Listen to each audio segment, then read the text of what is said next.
Ассаламу алейкум, урматтуу менин каналымда көрүшөрүм. Сиздерди каналымдан көргөнгө абдан кубанычтамын. Анда эмесе бүгүн ушул Иран менен АКШнын жана Израилдин ортосундагы согуш боюнча кичине маалыматтарды көрөлү. Трамптын 48 сааттык ультиматуму бүтүп калды. Эмнеге келишишти булар, кандай нерсеге келишти, эмне болду, ушунун баарын караштыралы да.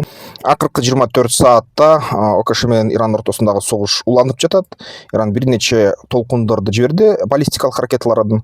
Тель-Авивге да тийди, Израилге, чыгышында да, түштүк жагында да, түндүк жагында да ракеталар түшүп атты. Анын ичинде Иерусалим жана Эйлат шаарларына түштү ракеталар. Кээ ракеталардын сыныктары же суббоеприпастар, ушул кассеталык дүрмөттөрдүкүн өзүнүн максаттарына жетти.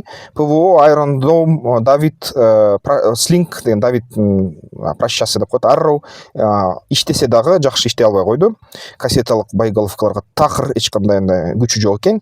Израиль ошого жооп катары Тегеранга согуп жатты жана Ксирдин жаңы штабтарына сокку кылды жана башка ошол аскердик Ирандын объекттерине сокку кылды. Кошумча дагы Израиль ошол Ирандын командирлери, офицерлери кызыл жарымай жана кызыл крест кызматтарынын офистерин ээлеп алышты, алардын формасын кийип алышты деп, кызыл крест эми Израилдин соккусунун астына калат деп ушинтип айтышты, эскертишти. Израиль талкаланды бир аз, Тель-Авивге бир көчө талкаланды, анын ракетанын сыныктары бир нече машинелерди талкалады, түндүк жагында бир имарат ураганы аз калды. Түштүк жагында Димона деген же болбосо Димон деген ошол жерде атомдук электростанция бар. Ал жерде кээ бир серепчилердин айтуусу боюнча Израилдин ядролук куралы жашынган. Ошону көптөр билет. Баягы Мугулда Меир, Израилдин өзүнүн премьер-министри айткандай, бизде ядролук курал жок, бирок керек болсо биз аны колдонобуз деп айткан. Ошол сөздөн улам көп дүйнөлүк серепчилер айтып жатат, Израилде ядердик курал бар деп. Анан ошол жерде албетте бир нече соккулар болду Димонун ичинде. Ошол баллистикалык ракеталар менен Иран сокту. Кээ бир ошол объекттерин талкаладык дейт. Эми канчалык талкалаганы тактала элек. Арат деген шаарына да атты. 22 мартта ошол мисалы үчүн 24 мартка карай бир нече ушундай үйлөрдү талкалашты. Көп кабаттуу имараттарды талкалашты. Албетте ошо акыркы күндөрү ирандыктар баллистикалык ракеталардын дал ошол бөлүнүүчү дүрмөттөрүн, жосо кассеталык дүрмөттөрүн колдонуп баштады. Ушул кассеталык дүрмөттөр такыр тоотпой жатат. Бир да Израилдин абадан коргонуу системаларын. Бул деген жаңы баллистикалык ракеталар, Гадр жана башка сыяктуу.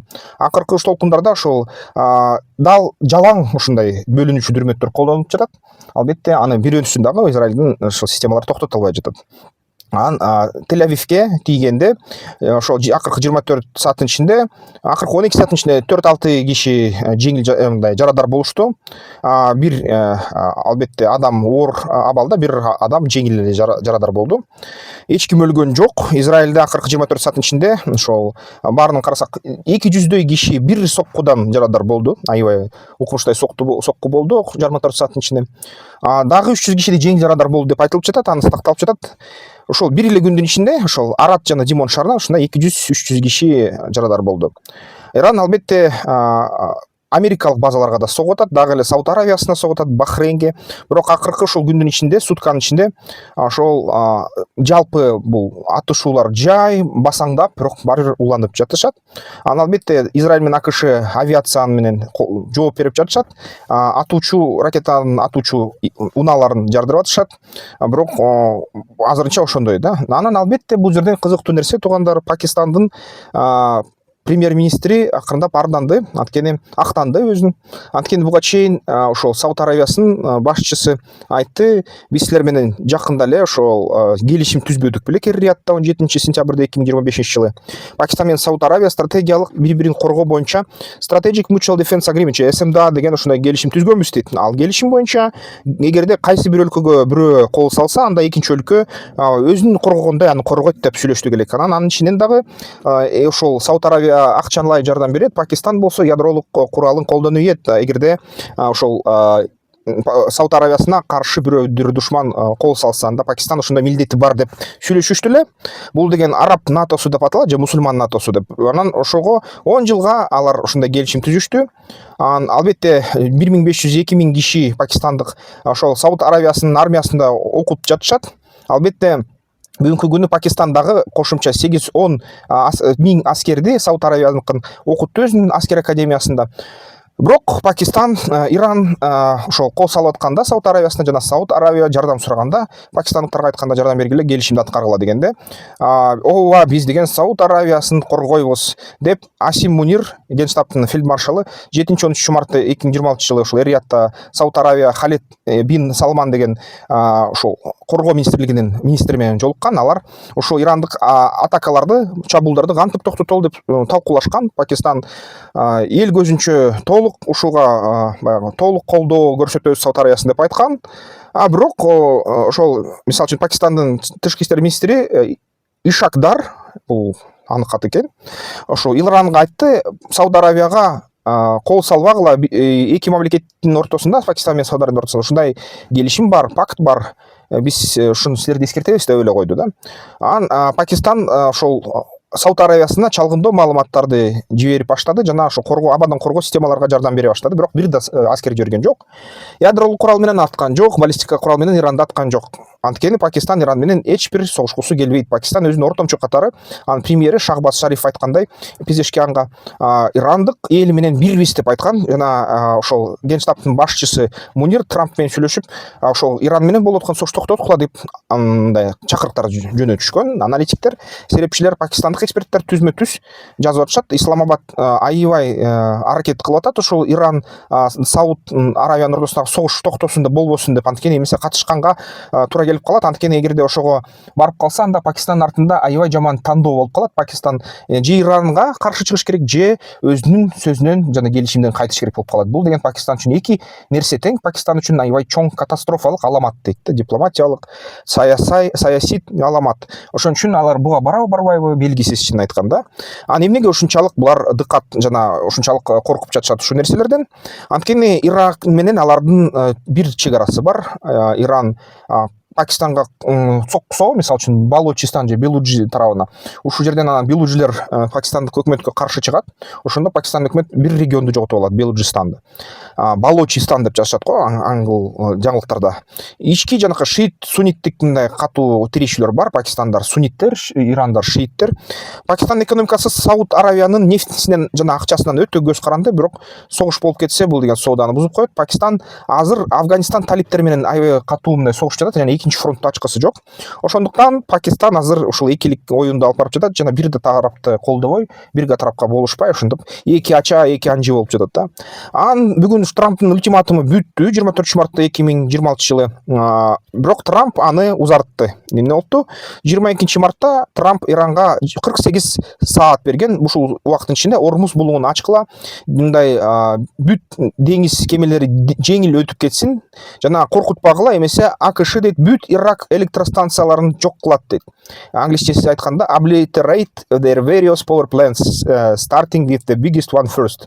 Мындай айтканда, бүт энергетиканы жок кылабыз, атомдук электростанцияларды жардырабыз, дизелдик ТЭЦтерди жардырабыз дейт, Тегерандыкын, жана ошондой ГЭСтериңерди жардырабыз, баарын жок кылабыз дейт. Анан силер деген эртеңки арткы кылымда 19-18 кылымда калып каласыңар, же болбосо таш кылымга, таш дооруна чейин калып каласыңар дейт. Интернетиңер жок болот, светиңер жок болот, эчтекеңер жок болот дейт. Нефтиңердин баарын дагы жок кылабыз дейт да. Бирок ошол мисалы үчүн 24 мартта 19:44-кө Нью-Йорктун сааты боюнча, же болбосо Тегеран сааты боюнча 3:14 бул ультиматум бүткөн. Бирок Трамп күндүз кайра 24 мартта кайра айтып атат, бул ультиматумду узартабыз дейт, эмгичек дагы 5 күнгө узартам дейт. Анткени биз деген Ирандын башчылары менен жакшы ушундай сүйлөшүүлөр жүргүзүп атабыз, very good and productive conversations дейт. Иран менен толугу менен ушул согушту токтотобуз жакынкы чыгышта. Аны айтып атат, ошол булуң азырынча ачылат жакында, анан чогуу көзөмөл кылабыз дейт. АКШ дагы Ирандагы чогуу иштетебиз деп айтып атат да. Бирок Иран тарабынан эч ким эчтеке аны тастыктабай жатат. Тескерисинче Ирандын кээ бир булактары айтып атат, эч кандай сүйлөшүүлөр болгон жок, Трамп алдап атат дейт да. Эмне дейт азыр Трамп, эмне кылып атат? Азыркы саатка чейин электростанцияларга сокку болгон жок. Азыркы саатка чейин дипломатикалык ушундай кысым болуп жатат, бирок азайды. Аскердик ушундай иш чаралар азайды АКШныкы.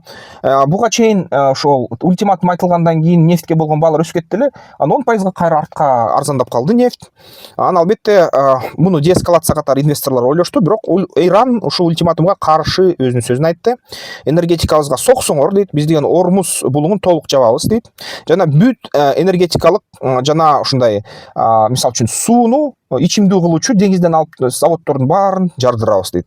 Баарын талкалайбыз, таш талканы чыгарабыз, асманга гүлүн сапырабыз дейт. Перс булугундагы ар бир мамлекет өнөктөш акшын ичинен өзүнөн ушундай бүт энергетикалык инфраструктураларга толугу жоготобуз дейт, өрттөйбүз, талкалайбыз дешти ирандыктар.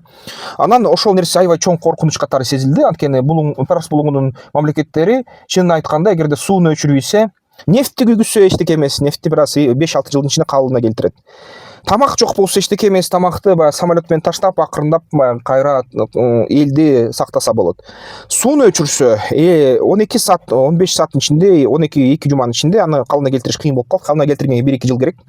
Эң аз дегенде жарым жыл керек. Эгерде калыбына келтирбей койсо, суусуз 1 миллиондон ушул 7-8 миллион адамга чейин 2 жуманын ичинде өлөт. Анткени баарына суунун жеткирүү өтө кыйын болуп калат.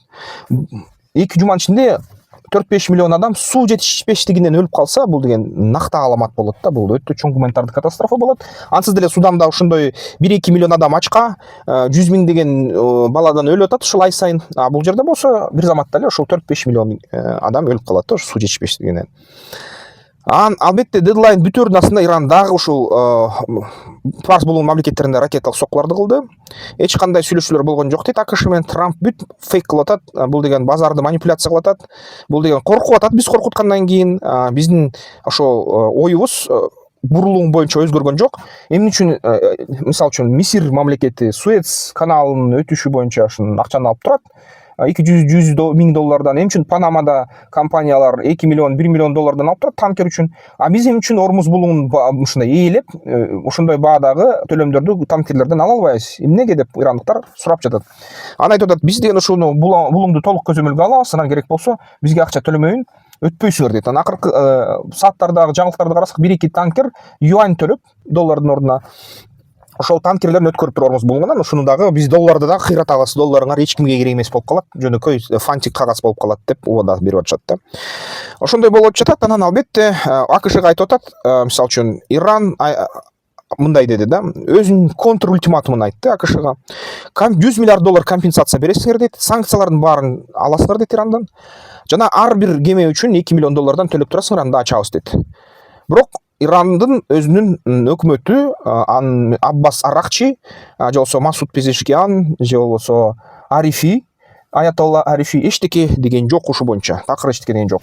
Аятолла албетте ошол Мочтаба Хамени өзүндө сөзүн айтты, Америкага сынын айтты, анын атынан ушундай билдирүүлөр жарыяланып турат, бирок ошол анын расмий булактары тастыктай элек, бирок кабыл алып атышат да ошол сөздөрүн. Ошол ал сөздөрүн эме келтирбейин, массалык маалымат каражаттарын окугула, жөн эле АКШны айыптап атат да, ошол силер ушундай начар иш кылып атасыңар деп, силерден эл аралык мыйзамды бузуп атасыңар, агрессия кылдыңар деп айтып жатышат да.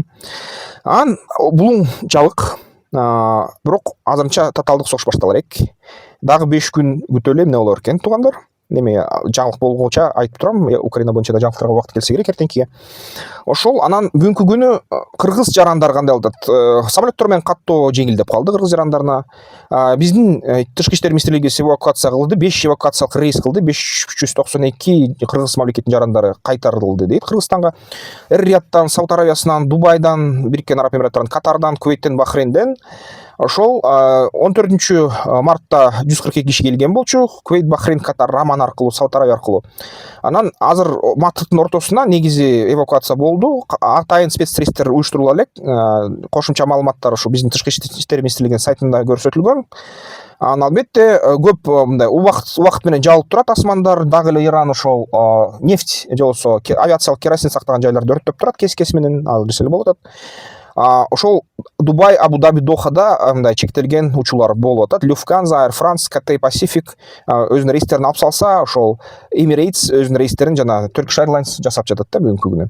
Fly Dubai учуп атат, ошол Jazeera, Flynas, Air Arabia акырындап баштап атышат.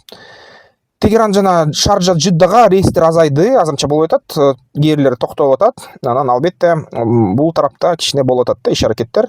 Албетте кичине чыкса болот. Мисалы үчүн ошол жака барса болот, келсе болот, ошол аймакка көбүнчө өлкөлөргө, бирок рейстер чектелген.